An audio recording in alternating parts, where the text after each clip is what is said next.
हाय students, आज आपण पाहणार आहोत मागणीला प्रभावित करणारे घटक. पेपर 2 चॅप्टर 2 मधल्या आपण चौथ्या व्हिडिओमध्ये भेटत आहोत. आज आपण पाहणार आहोत मागणीला प्रभावित करणारे घटक कोणते कोणते आहे. पहिलं आहे वस्तूची किंमत. कोणत्याही वस्तूसाठी बाजारात किती मागणी राहील हे त्या वस्तूच्या किमतीवर अवलंबून असते. हे आपण मागेही पाहिलेलं आहे. दुसरं आहे ग्राहकाचे उत्पन्न. ग्राहकाचे उत्पन्न जसे वाढत जाते तशी त्याची वस्तू विकत घेण्याची जी शक्ती आहे, क्रयशक्ती वाढते आणि त्याच्यामुळे वस्तूची मागणी वाढते. तिसरं आहे पर्यायी वस्तूची मागणी.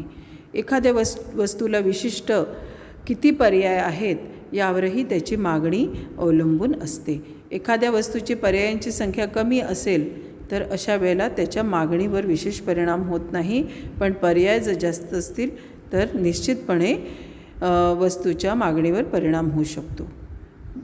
चौथं आहे ग्राहकांची अभिरुची. ग्राहकांची आवड निवड, अभिरुची ही बदलत असते आणि तिचा परिणाम मागणीवर होत असतो. आता ग्राहकांना ज्या वस्तू आवडतात, ज्या वस्तूची मागणी जास्त असते बाजारामध्ये, मग ती महाग असली तरी ग्राहक विकत घेतात. कारण काय, त्या ग्राहकांचा कल त्या वस्तूकडे असतो, त्यांना ती आवडत असते. पाचवं आहे ग्राहकांची संख्या. बाजारातील ग्राहकांच्या संख्येवर बाजारातील मागणी अवलंबून असते. ही संख्या आपण तीन मार्गांनी बदलू शकते. लोकसंख्या वाढली तर ही संख्या वाढते. साहजिकच आहे. जसं आता एखादी डेव्हलपिंग सिटी आहे नागपूरसारखी आणि अचानक इथे फॅक्टरीमध्ये वगैरे वाढ झाली, लोकसंख्या वाढली त्या शहराची, तर आपोआप काय होईल, वस्तूची मागणी पण वाढेल. दुसरं आहे लोकसंख्या रचना बदलली तर मागणी वाढू शकते. लोकसंख्येमध्ये मुलांचे प्रमाण वाढले घटले किंवा म्हातारे लोकांचे प्रमाण वाढले घटले तरी त्यांना लागणाऱ्या वस्तूची मागणीही कमी जास्त होऊ शकते. बाजारपेठेचा विस्तार झाला तर ग्राहक वाढतात. उत्पादक नेहमी नवीन नवीन बाजारपेठा शोधत असतात. आपली वस्तू नवीन बाजारपेठेत लॉन्च करण्यासाठी ते धडपड करत असतात. अशा वेळी जर ग्राहकांची संख्या वाढली तर त्याचा मागणीवर परिणाम होतो. सहावा मुद्दा आहे चालीरीती, रूढी, परंपरा. आपला भारत देश हा आहे रूढी, परंपरा आणि चालीरीती, सामाजिक बंधनं यांनी व्यापलेला आहे. तर आपल्या समाजाच्या जशा चालीरीती असतील त्याचाही परिणाम वस्तूच्या मागणीवर होतो. म्हणजे जसं क्रिसमस आला तर विशिष्ट वस्तूची मागणी, दिवाळी आली तर विशिष्ट वस्तूची मागणी, अनेक सणवार आपले असतात की त्यावेळेला काही विशिष्ट वस्तूंची आपल्याला गरज असते. तर चालीरीती आणि रूढी परंपरानुसारही वस्तूची मागणी बदलत असते. सातवा आहे ग्राहकांच्या अपेक्षा. वस्तूची किंमत, त्याचे पर्यायी वस्तूच्या किमती, वस्तूची संभाव्य उपलब्धता याबाबत भावी काळाबद्दल उपभोक्त्यांच्या अपेक्षांचा मागणीवर परिणाम होत असतो. म्हणजे भविष्य काळात वस्तूची किंमत कमी राहील, जास्त राहील किंवा उपलब्धता त्याची कशी राहील याच्यावरही मागणी अवलंबून असते. आठवा आहे जाहिरात.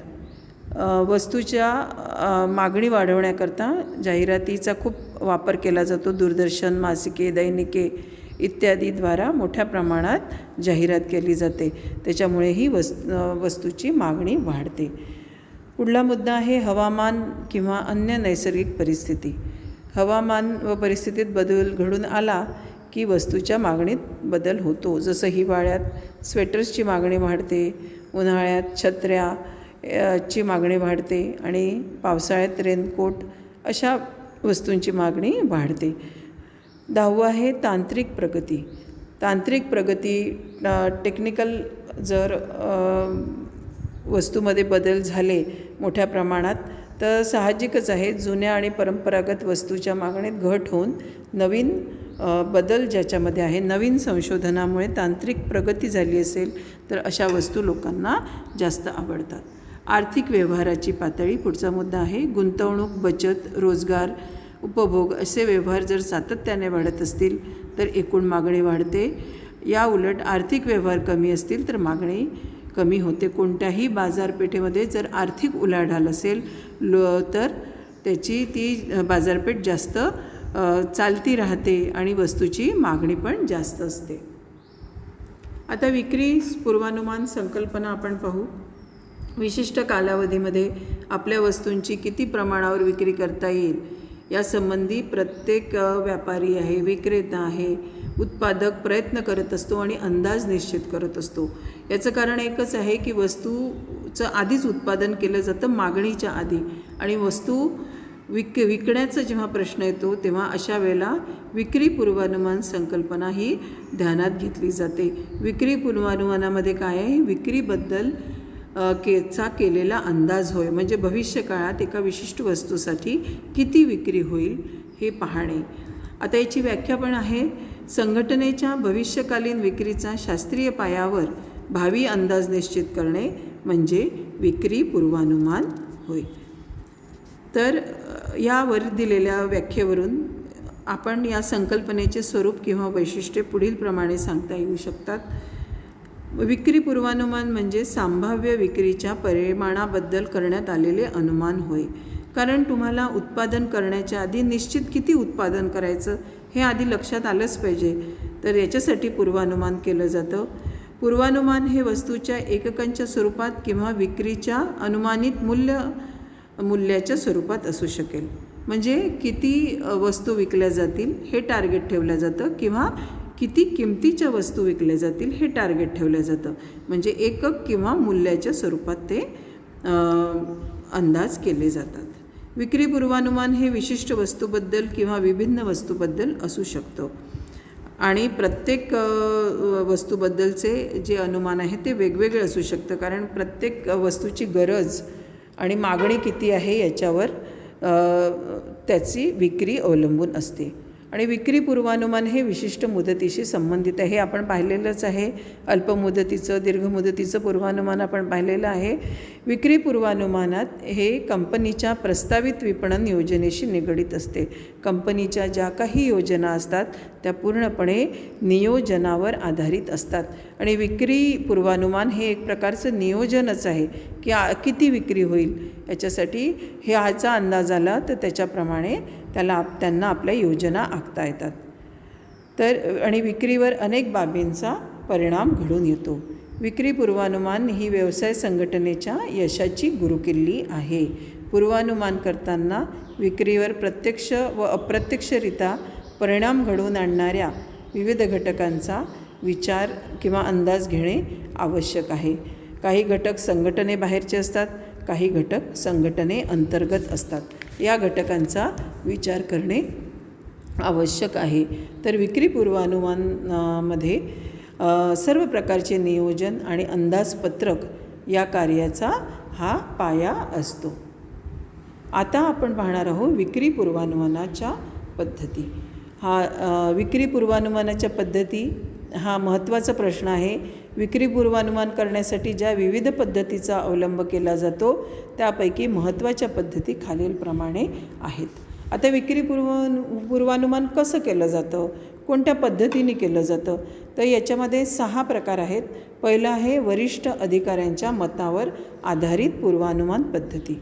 या पद्धतीमध्ये संभाव्य विक्रीबद्दल वरिष्ठ अधिकारी जे संस्थेमध्ये कंपनीमध्ये काम करतात त्यांचा मत आणि दृष्टिकोन विचारात घेऊन आणि मग पूर्वानुमान निश्चित केले जाते किंवा पुढे किती विक्री होईल याचा अंदाज मांडला जातो.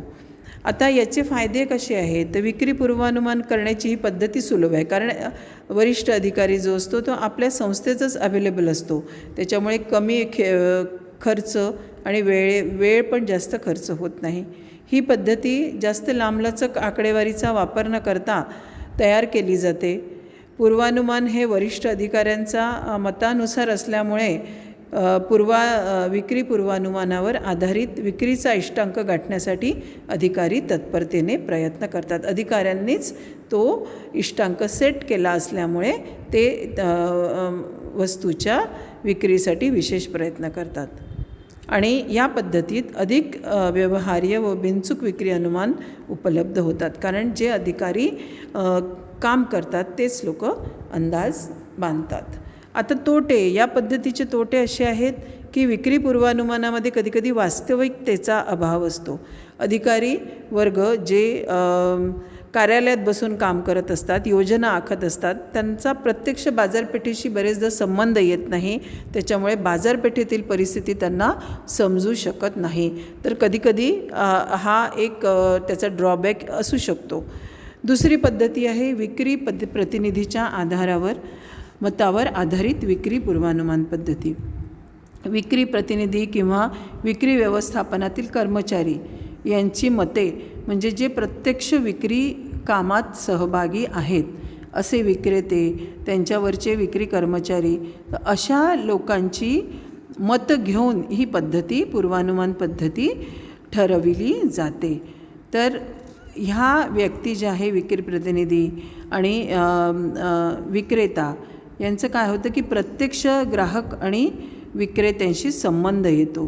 त्याच्यामुळे संभाव्य विक्रीबद्दल ते जास्त चांगल्या तऱ्हेने अनुमान काढू शकतात.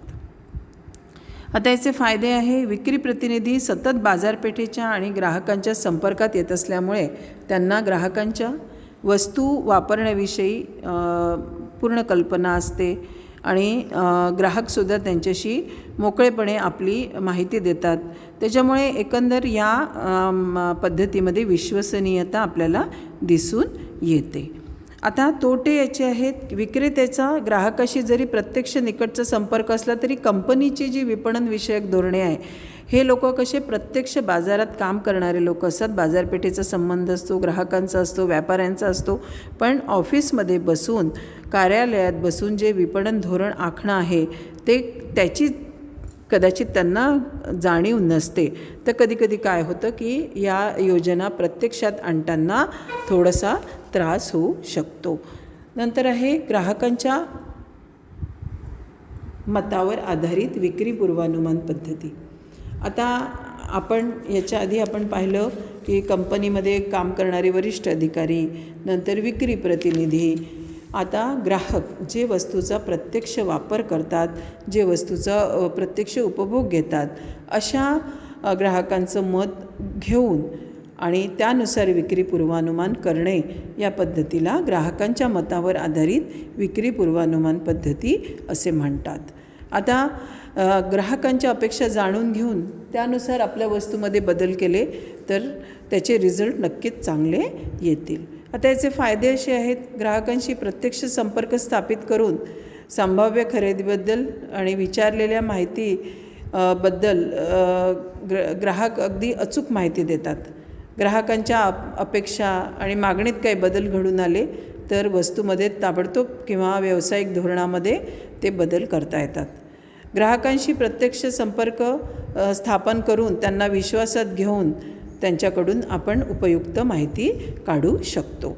याचे तोटे असे आहे की काही वस्तू ज्या असतात, ज्या रोजच्या वापरण्याच्या वस्तू आहे, कन्झ्युमर गुड्स, तर त्यांची संख्या, त्यांच्या ग्राहकांची संख्या खूप मोठी असते. तर अशा प्रचंड संख्येच्या ग्राहकांकडनं आपल्याला त्यांचे मतं जाणून घेणं थोडं कठीण आहे. आपण औद्योगिक वस्तू असतील की ज्याचे ग्राहक वर्ग कमी असतो, अशा या बाबतीत आपण ही पद्धती वापरू शकतो.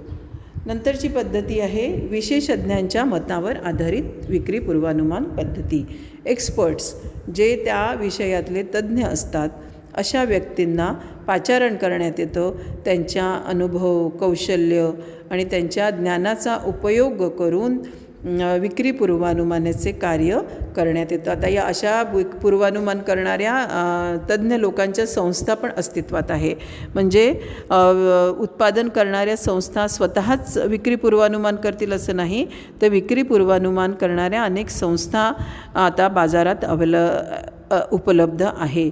त्याच्यामध्ये काम करणारे जे लोक असतात ते आपल्याला पूर्वानुमान करून देतात आणि त्याच्यामुळे काय होतं की तज्ज्ञ व्यक्तींचा याला मार्गदर्शन मिळतं, तर जास्त व्यवस्थितरित्या पूर्वानुमान केले जाते. आता याचे फायदे असे आहे, विक्री पूर्वानुमान करणाऱ्या विशेषज्ञांचे व्यवसायामध्ये कोणतेही हितसंबंध गुंतले नसल्यामुळे त्यांच्या प्रयत्नांमध्ये वस्तुनिष्ठता असते, कारण त्यांचा तुमच्या उत्पादक संस्थेशी काही संबंध नसतो. त्याच्यामुळे त्यांनी जे अनुमान केलेलं आहे ते प्रॅक्टिकल असू शकतं आणि संपूर्ण कार्य शास्त्रीय पद्धतीने आणि व्यावसायिक दृष्टीने पार पाडले जाते. विशेषज्ञ माहिती व आकडेवारी जमा करण्यासाठी स्वतः प्रयत्न करतात आणि तज्ज्ञ व्यक्तींनी काम केल्यामुळे त्याच्यामध्ये एक निश्चितता येते. पण याचेही तोटे आहेत. व्यवसायातील ज्या व्यक्तीच्या प्रयत्नांमुळे विक्री घडून येते अशा व्यक्तीच्या मताला मुळीच वाव नसतो, कारण हे जे लोक असतात याचा व्यवसायाशी काहीही संबंध नसतो. ही पद्धती इतर पद्धतीच्या तुलनेत अतिशय खर्चिक आहे, कारण तज्ज्ञ व्यक्ती आपले चार्जेस लावतात. त्याच्यामुळे ही पद्धती खर्चिक आहे आणि तज्ज्ञांनी दिलेला सल्ला आणि वास्तविक परिस्थिती याच्यातही अंतर असू शकतं. आता याची पुढची पद्धती आहे आर्थिक निर्देशांकाच्या साहाय्याने विक्री पूर्वानुमान पद्धती. आता आर्थिक निर्देशांकाच्या साहाय्याने विक्री पूर्वानुमान करण्याच्या या पद्धतीमध्ये वस्तूच्या मागणीला प्रभावित करणाऱ्या सर्व घटकांचा अभ्यास केला जातो. तसेच या घटकांमधील सहसंबंध आणि परस्पर प्रक्रियेबद्दल शोध घेतला जातो आणि येत्या वर्षात वस्तू करता किती मागणी राहील याचा अंदाज घेतला जातो. ह्याचे फायदे आहेत. या पद्धतीत संगणकाचा वापर करून विक्री अनुमान काढणे सहज शक्य आहे. ही पद्धती सुलभ आहे. मागणीला प्रभावित करणाऱ्या विभिन्न घटकावरून केलेले अंदाज वास्तविक स्वरूपाचे असतात. दीर्घकालीन अनुमान काढण्यासाठी ही पद्धती सोयीची आहे. ही कमी खर्चिक आहे. आता याचे दोष आहे. या पद्धतीत पूर्वानुमान करण्यात येणारा सर्वात महत्त्वाचा अडथळा म्हणजे मागणीला प्रभावित करणारे आर्थिक संकेतांक कोणकोणते आहे याची आपल्याला माहिती मिळत नाही, की कोणत्या आर्थिक संकेतांकामुळे वस्तूची मागणी ही बदलू शकते. या पद्धतीमध्ये वैचारिक विश्लेषणाला जास्त महत्त्व दिलेले आहे. त्याच्यामुळे कधीकधी वस्तुनिष्ठता म्हणजे प्रॅक्टिकल थिंकिंग याच्यात राहत नाही. पुढची आहे सांख्यिकीय आणि मात्रात्मक पद्धती. सांख्यिकीय पद्धतीने पूर्वानुमान करताना त्यात राहिलेल्या उणीवा भरून काढण्यासाठी वैयक्तिक निर्णय शक्तीचा व कौशल्याचा वापर केला तर विक्री पूर्वानुमान अधिक अचूक करता येते. सांख्यिकीय पद्धतीने सांख्यिकीय म्हणजे स्टॅटिस्टिकल मेथड. याच्यामध्ये 2 पद्धती आहेत. एक कल पद्धती ट्रेंड मेथड आणि दुसरी आहे परागती पद्धती. तर या 2 पद्धतीचा आपण बघू काय आहेत. कल पद्धती म्हणजे काय, की ह्या कंपनीच्या वस्तूच्या विक्रीचा कलाचा संबंध ही इतर आर्थिक गतीशी जोडत असतो. या पद्धतीची मूळ संकल्पना अशी असते की जे घटक भूतकालीन गतिविधीशी जबाबदार होते तेच घटक भविष्यातील गतीसाठी तेवढ्याच प्रमाणात महत्त्वाचे कार्य करतात. म्हणजे भूतकाळामध्ये जे घटकांमुळे वस्तूची विक्री एवढी झाली तेच घटक आता भविष्यामध्ये पण महत्त्वाचे असतात. तर भविष्यकाळ आणि भूतकाळ याचा कोरिलेशन सहसंबंध जोडला जातो आणि त्याच्यावरून ही पद्धती ठरवल्या जाते. दुसरी पद्धती आहे परागती. याच्यामध्ये सुद्धा जुन्या आकडेवारीचा सहसंबंध पद्धतीने अभ्यास केला जातो आणि त्याच्यावरून ही पद्धती काढल्या जाते. विक्री पूर्वानुमान करण्यासाठी गणितीय व सांख्यिकीय पद्धतीचा उपयोग करणे हे एका मर्यादेपर्यंत उपयुक्त आणि परिणामकारक आहे, परंतु कोणतेही सूत्र विचाराची जागा घेऊ शकत नाही. तर नुसतं सांख्यिकीय पद्धतीने नाही तर त्याच्यानंतर जे विश्लेषण करणं आहे त्याच्यासाठी पूर्वानुमान करता जो आहे त्याचे अद्ययावत ज्ञान, योग्यता, कौशल्य आणि प्रामाणिकपणे केलेले प्रयत्न इत्यादीचा वापर केला तर पूर्वानुमान कार्य हे उपयुक्त आणि परिणामकारक ठरेल. तर विद्यार्थी मित्रांनो, हा या धड्यातला अतिशय महत्त्वाचा भाग होता आणि ह्याच्यावर बरेचदा प्रश्न येतात. तर तुम्ही याचा नीट अभ्यास करावा. व्हिडिओ आणि तुमच्या नोट्स या दोन्हीचा वापर करून तुम्ही अभ्यास करा. थँक्यू.